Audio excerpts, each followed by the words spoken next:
Under the leadership of RF rapid action force ACIF station में, और साथ में भैंसा टाउन इंस्पेक्टर प्रवीण कुमार के अंडर लीडरशिप में यहाँ पे आज फ्लैग मार्च ऑर्गेनाइज किया गया।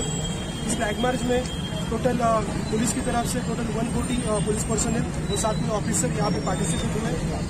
इस फ्लैग मार्च का जो पर्पस था, ये रैपिड एक्शन फोर्स जो एक स्पेशलाइज राइट कंट्रोल टीम है पूरे तेलंगाना में और पूरे इंडिया में यहाँ पे काम चलता है। उसी के अंदर कम्युनल जो सेंसिटिव एरियाज है वहाँ पे आके उसका विजिटिंग था।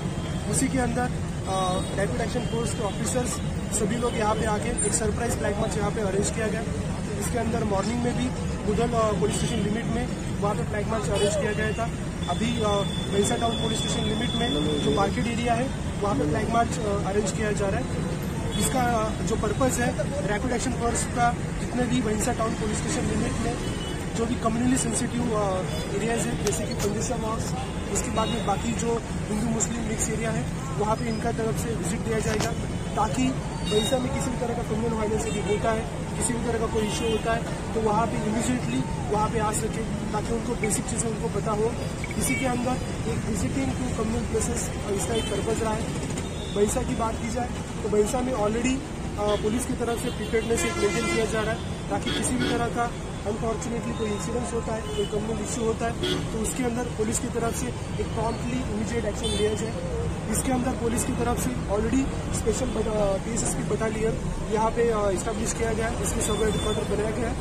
इसी के अंदर यहाँ पे एट एनी टाइम यहाँ पे भैंसा में total around 110 police personal from the PSSP special party यहाँ पे रहते हैं, और किसी भी तरह का कम्युनल इशू हो या साथ में किसी भी तरह का फेस्टिवल हो उस टाइम पे प्रॉम्प्टली हमें रैपिड एक्शन फोर्स और साथ में नेबरिंग जो डिस्ट्रिक्ट है PSSP बटालियन है वहाँ से फोर्स आ रहा है। इसके आगे भैंसा में एक properly law and order maintain करने के लिए यहाँ पे किसी तरह का इशू ना हो, इसके लिए एक प्रॉपरली यहाँ पे पुलिस की तरफ से प्रिपेयर्डनेस है। तो इसके आगे भी सरप्राइज ऑपरेशन भैंसा टाउन पुलिस स्टेशन लिमिट में किए जाएंगे।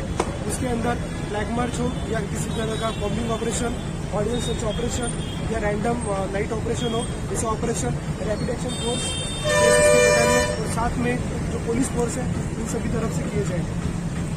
पुलिस की तरफ से डिसीजन लिया गया है कि इस साल होने वाली टीपू सुल्तान रैली को पुलिस की तरफ से परमिशन नहीं रहेगा। इसमें पुलिस की तरफ से डिसीजन लिया है कि इसके आगे कोई भी न्यू रैलीज या प्रोसेशन को पुलिस की तरफ से बिल्कुल परमिशन नहीं रहेगा। सिर्फ उन्हीं रैली और प्रोसेशन को परमिशन मिलेगा जो 15-20 साल से भैंसा में चली आ रही है, जो भैंसा के कल्चर और ट्रेडिशन का यहाँ पे पार्ट है। सिर्फ ऐसे ही दुर्गा प्रोसेशन या अम्बेडकर प्रोसेशन ऐसे रैलियों को परमिशन दिया जाएगा। जो रूल्स रहेंगे ये सभी कम्युनिटी के लिए सेम रहेंगे, चाहे हिंदू हो, मुस्लिम हो या फिर अम्बेडकर समाज हो, किसी भी सबके लिए रूल सेम रहेंगे। तो इसी के अंदर जो इस बार होने वाली टीपू सुल्तान रैली है इसमें इस बार और इसके आगे कभी भी भैंसा टाउन पुलिस स्टेशन लिमिट में परमिशन नहीं मिलेगा। क्योंकि फिर भी कोई परमिशन विदाउट परमिशन कोई ऑर्गेनाइज करता है तो ऐसे लोग जो पब्लिक रैली ऑर्गेनाइज करने वाले लोग हैं और साथ में जो लोग उसमें पार्टिसिपेट होते हैं, ऐसे हर एक आदमी पे जो भी लोग वहाँ पे प्रेजेंट रहेंगे इसे हर एक आदमी पे पुलिस की तरफ से FIR रजिस्टर किया जाएगा। ऐसे सभी लोगों को अरेस्ट करते हुए एक स्ट्रॉन्ग से स्ट्रॉन्ग एक्शन लिया जाएगा। यहाँ पे अवेलेबल है, इसमें टोटल 1 ACIF रैंक ऑफिसर, ताकि DSP रैंक ऑफिसर, साथ में 3 इंस्पेक्टर रैंक ऑफिसर और साथ में टोटल ASF रैंक ऑफिसर भी यहाँ पे अवेलेबल है।